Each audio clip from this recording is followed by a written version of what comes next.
Untuk mewujudkan SDM unggul, berintegritas dan berdaya saing, disiapkan anggaran pendidikan sebesar Bismillahirrahmanirrahim. Assalamualaikum warahmatullahi wabarakatuh.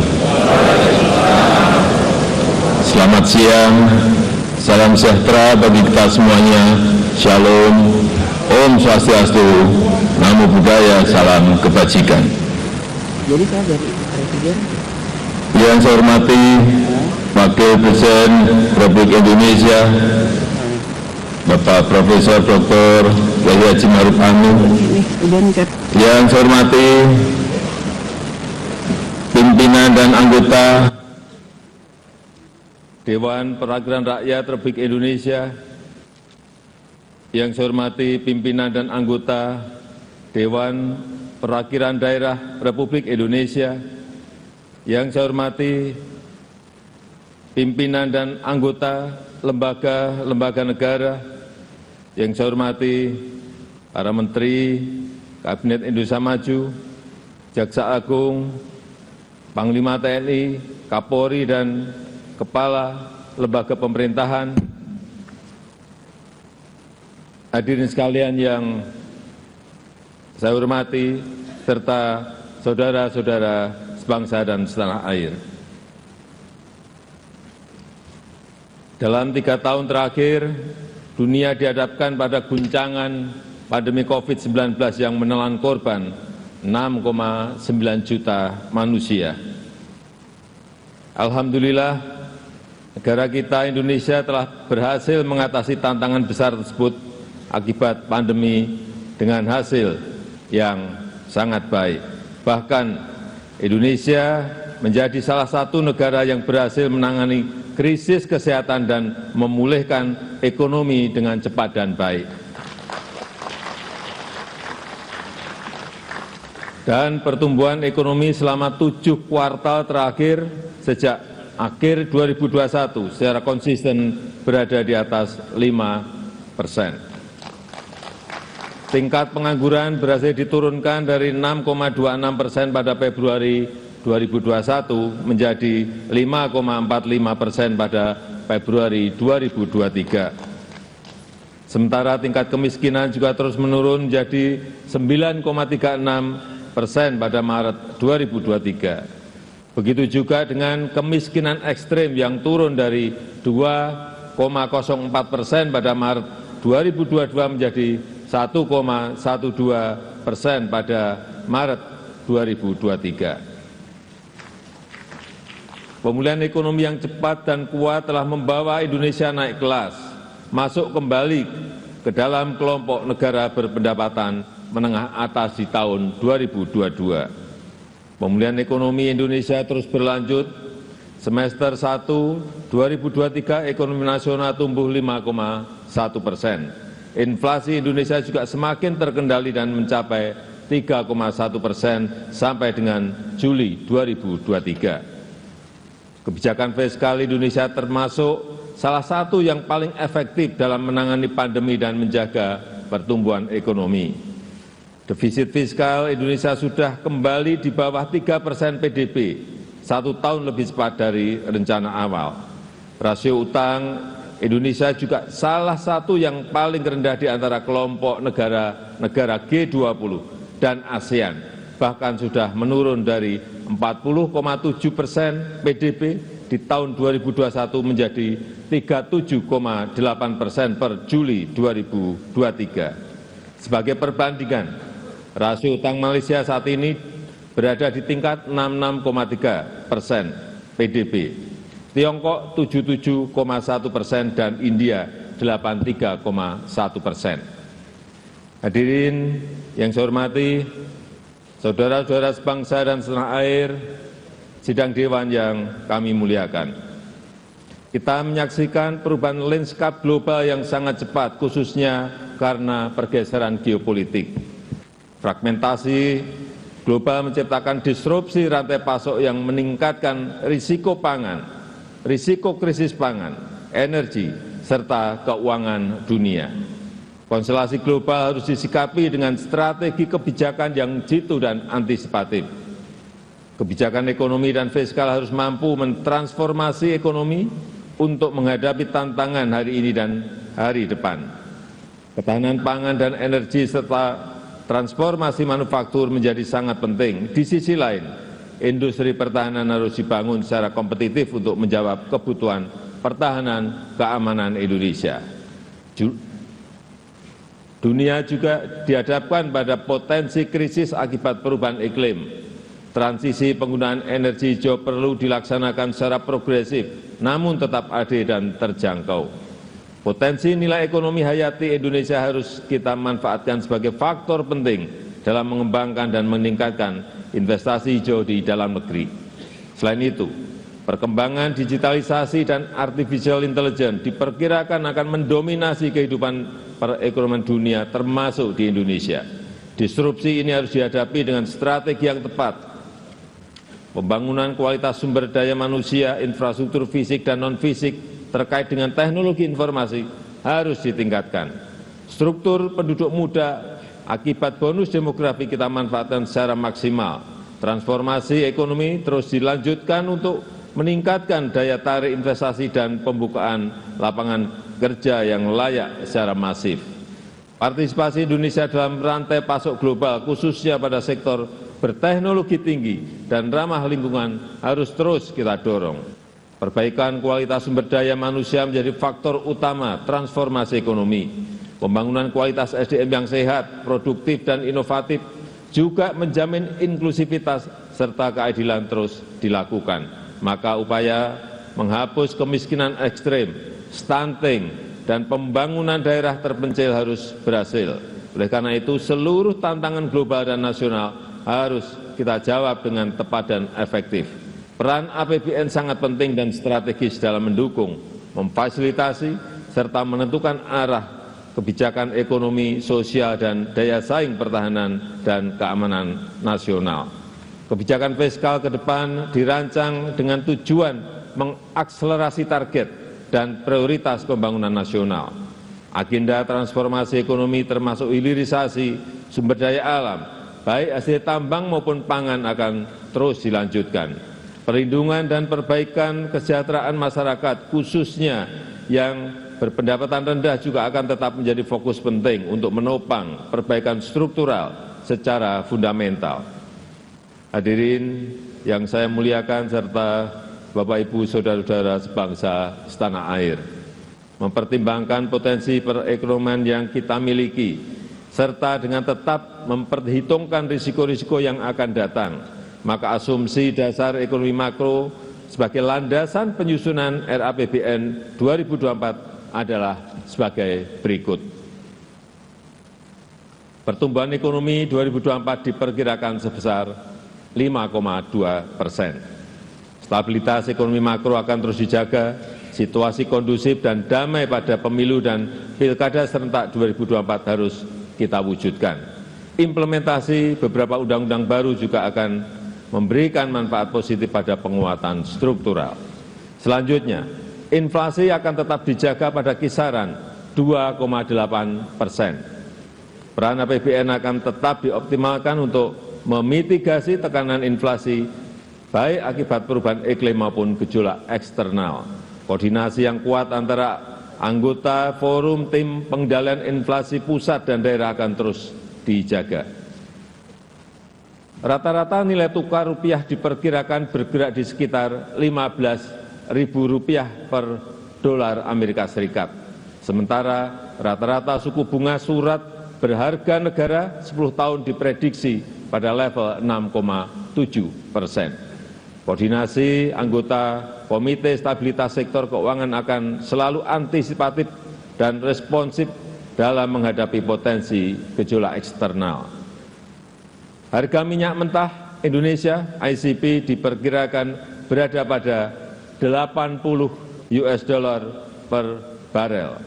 Di sisi lain, lifting minyak dan gas bumi diperkirakan masing-masing mencapai 625.000 barel per hari dan 1,03 juta barel setara minyak per hari. Pimpinan dan anggota Dewan yang saya hormati, yang saya muliakan, Arsitektur APBN tahun 2024 harus mampu merespon dinamika perekonomian, menjawab tantangan dan mendukung agenda pembangunan dan kesejahteraan secara optimal, mempercepat transformasi ekonomi, menjaga momentum pertumbuhan ekonomi yang berkualitas, inklusif, dan berkelanjutan, melindungi daya beli masyarakat dari guncangan, dan menjaga agar postur APBN tetap sehat dan berkelanjutan dalam jangka menengah dan panjang. APBN tahun 2024 didesain untuk menjawab tantangan saat ini sekaligus di masa yang akan datang. Maka kebijakan APBN tahun 2024 diarahkan untuk mempercepat transformasi ekonomi yang inklusif dan berkelanjutan. Upaya transformasi ekonomi akan ditempuh melalui dua strategi utama, yaitu strategi jangka pendek dan strategi jangka menengah. Pertama, strategi jangka pendek difokuskan untuk mempercepat penghapusan kemiskinan ekstrem, penurunan prevalensi stunting, pengendalian inflasi, dan peningkatan investasi. Kedua, strategi jangka menengah difokuskan pada 5 agenda sebagai berikut. 1. Mewujudkan sumber daya manusia unggul yang produktif, inovatif, dan berdaya saing melalui peningkatan kualitas pendidikan dan sistem kesehatan, serta reformasi sistem perlindungan sosial termasuk penguatan dan perlindungan pekerja migran Indonesia. 2. Akselerasi pembangunan infrastruktur pendukung transformasi ekonomi, khususnya infrastruktur di bidang energi, pangan, konektivitas, serta teknologi informasi dan komunikasi. 3. Pemantapan implementasi reformasi birokrasi dan simplifikasi regulasi. 4. Meningkatkan aktivitas ekonomi yang bernilai tambah tinggi melalui hilirisasi sumber daya alam. Dan kelima, mendorong pengembangan ekonomi hijau. Pimpinan dan anggota Dewan yang saya muliakan, untuk mewujudkan SDM unggul, berintegritas, dan berdaya saing, disiapkan anggaran pendidikan sebesar Rp660,8 triliun atau 20% dari APBN. Tercermin dari alokasi belanja pemerintah pusat sebesar Rp237,3 triliun, transfer ke daerah 346, saya ulangi, transfer ke daerah sebesar Rp346,6 triliun, dan pembiayaan investasi Rp77 triliun. Kita harus mampu memanfaatkan bonus demografi dan siap menghadapi disrupsi teknologi. Tidak boleh kita kendor. Agar sumber daya manusia kita produktif, inovatif, berdaya saing global, berintegritas, berakhlak mulia, dan dengan tetap menjaga jati diri budaya bangsa. Upaya peningkatan kualitas sumber daya manusia Indonesia ditekankan pada peningkatan kompetensi guru dan tenaga kependidikan, pemerataan kualitas pendidikan melalui peningkatan distribusi guru dan sarana prasarana pendidikan, peningkatan kualitas PAUD, peningkatan akses pendidikan di semua jenjang pendidikan, peningkatan kualitas sarana prasarana penunjang kegiatan pendidikan terutama di daerah tertinggal, terluar, dan terdepan, penguatan konektivitas pendidikan vokasi dengan pasar kerja, serta perluasan program beasiswa, pemajuan kebudayaan, penguatan perguruan tinggi, kelas dunia, dan pengembangan riset dan inovasi. Untuk menghadirkan SDM yang sehat dan produktif, anggaran kesehatan direncanakan sebesar Rp186,4 triliun atau 5,6% dari APBN. Anggaran tersebut diarahkan untuk transformasi sistem kesehatan, mendorong berkembangnya industri farmasi yang kuat dan kompetitif, meningkatkan akses dan kualitas layanan primer dan rujukan, menjamin tersedianya fasilitas layanan kesehatan yang andal dari hulu ke hilir, mengefektifkan program JKN, serta mempercepat penurunan prevalensi stunting agar mencapai 14% di tahun 2024 yang dilakukan melalui perluasan cakupan seluruh kabupaten kota di Indonesia dengan penguatan sinergi berbagai institusi.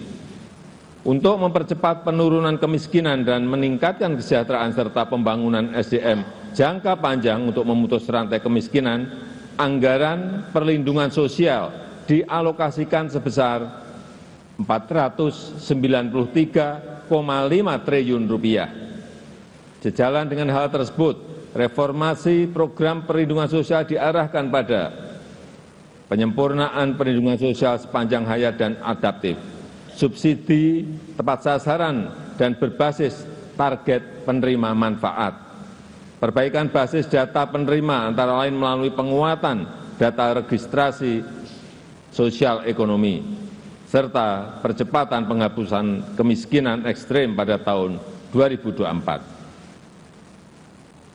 Untuk mendorong produktivitas, mobilitas, dan konektivitas serta pemerataan yang berkeadilan, anggaran infrastruktur dialokasikan sebesar Rp422,7 triliun yang diarahkan untuk penguatan penyediaan pelayanan dasar, peningkatan produktivitas melalui infrastruktur konektivitas dan mobilitas, peningkatan jaringan irigasi melalui pembangunan bendungan, saluran irigasi primer, sekunder, dan tersier, penyediaan infrastruktur di bidang energi dan pangan yang terjangkau dan berkelanjutan, pemerataan akses teknologi informasi dan komunikasi, serta mendukung proyek-proyek strategis termasuk pembangunan IKN.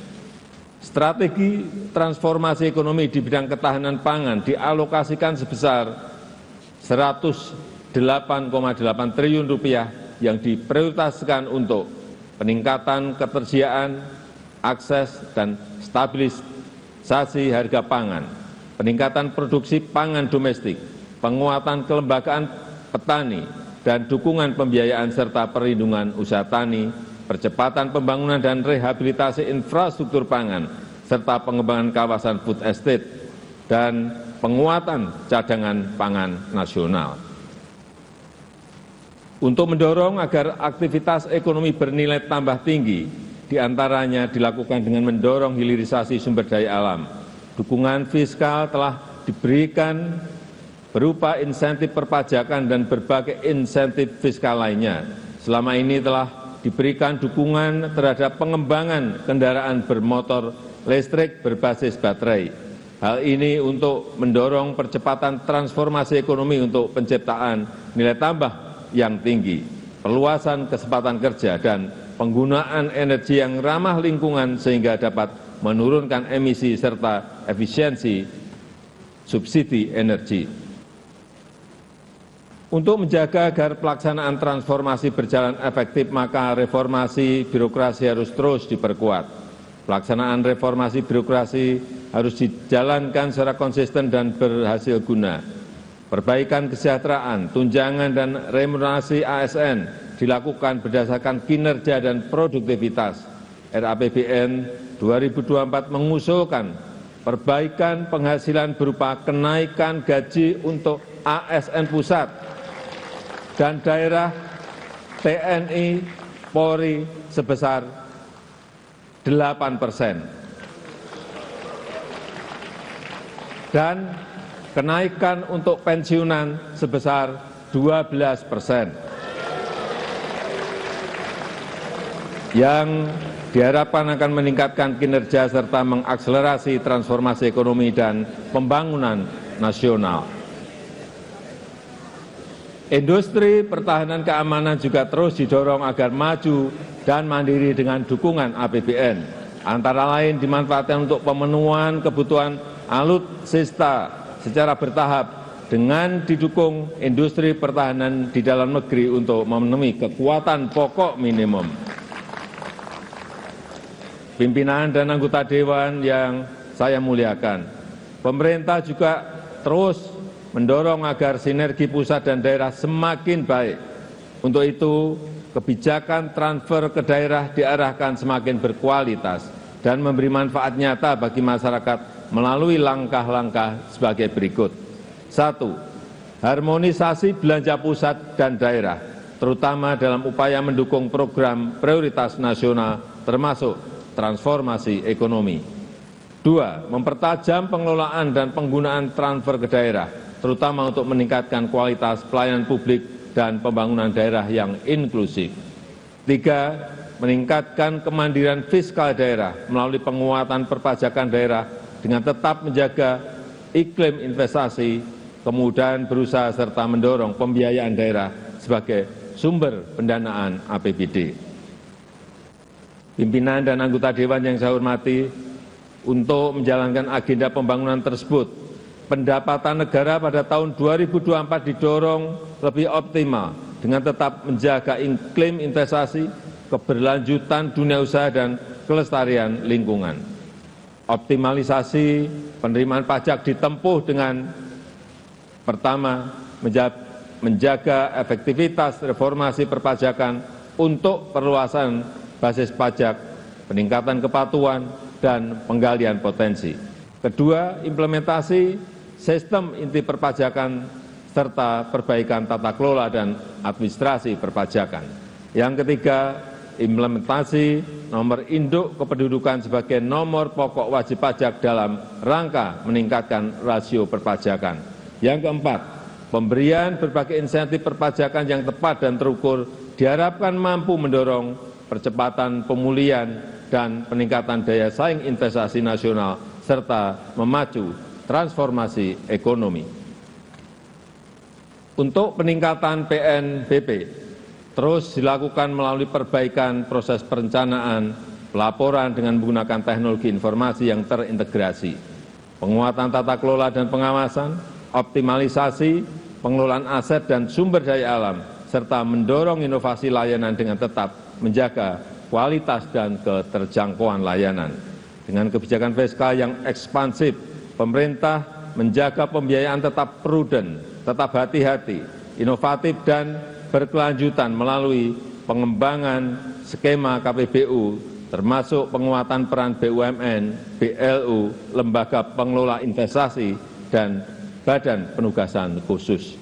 Peningkatan efektivitas pembiayaan investasi, khususnya kepada BUMN dan BLU, yang diarahkan untuk penyelesaian infrastruktur strategis pusat dan daerah, serta sinergi pembiayaan dan belanja. Pembiayaan investasi untuk peningkatan akses pembiayaan bagi masyarakat berpenghasilan rendah, UMKM dan ultra mikro, pemanfaatan saldo anggaran lebih untuk menjaga stabilitas ekonomi dan antisipasi ketidakpastian, serta peningkatan pengelolaan manajemen kas yang integratif untuk menjaga bantalan fiskal yang andal dan efisien. Hadirin yang saya hormati, sidang Dewan, saudara-saudara sebangsa dan setanah air, untuk mendukung transformasi ekonomi dan agenda pembangunan serta melindungi masyarakat dari goncangan, postur APBN 2024 harus tetap sehat. Reformasi fiskal terus dilakukan secara komprehensif, baik optimalisasi pendapatan dan melanjutkan penguatan belanja berkualitas serta pembiayaan inovatif dan dikelola secara hati-hati. Dengan mencermati tantangan dan agenda pembangunan serta upaya reformasi fiskal yang komprehensif, maka postur RAPBN 2024 sebagai berikut. Pendapatan negara direncanakan sebesar Rp2.781,3 triliun, yang terdiri dari penerimaan perpajakan Rp2.307,9 triliun dan PNBP sebesar Rp473 triliun serta hibah sebesar Rp0,4 triliun. Belanja negara dialokasikan sebesar Rp3.304,1 triliun, yang terdiri dari belanja pemerintah pusat sebesar Rp2.446,5 triliun dan transfer ke daerah sebesar Rp857,6 triliun. Keseimbangan primer negatif Rp25,5 triliun didorong bergerak menuju positif. defisit anggaran sebesar 2,29% PDB atau sebesar 522,8 triliun rupiah. Dengan pengelolaan fiskal yang kuat, disertai dengan efektivitas dalam mendorong transformasi ekonomi dan perbaikan kesejahteraan rakyat, maka tingkat pengangguran terbuka di tahun 2024 diharapkan dapat ditekan dalam kisaran 5,0% hingga 5,7%. Angka kemiskinan dalam rentang 6,5% hingga 7,5%. Rasio Gini dalam kisaran 0,374 hingga 0,377. Serta indeks pembangunan manusia dalam rentang 73,99 hingga 74,02. Selain itu, nilai tukar petani (NTP) dan nilai tukar nelayan (NTN) juga ditingkatkan untuk mencapai kisaran masing-masing 105 sampai dengan 108 dan 107 sampai dengan 110. Hadirin yang saya muliakan, demikianlah keterangan pemerintah atas rancangan undang-undang tentang anggaran pendapatan dan belanja negara tahun anggaran 2024 beserta nota keuangannya. Besar harapan kami, pembahasan RAPBN tahun 2024 dapat dilakukan secara konstruktif demi mewujudkan Indonesia maju berdasarkan Pancasila dan Undang-Undang Dasar 1945. Semoga Tuhan Yang Maha Esa senantiasa memberikan rahmat dan ridho-Nya bagi kita semua dalam melaksanakan tugas dan amanah seluruh rakyat Indonesia. Dirgahayu Republik Indonesia, Dirgahayu Negeri Pancasila, Merdeka! Terima kasih. Wassalamualaikum warahmatullahi wabarakatuh. Om Santi Santi Santi Om. Namo Buddhaya.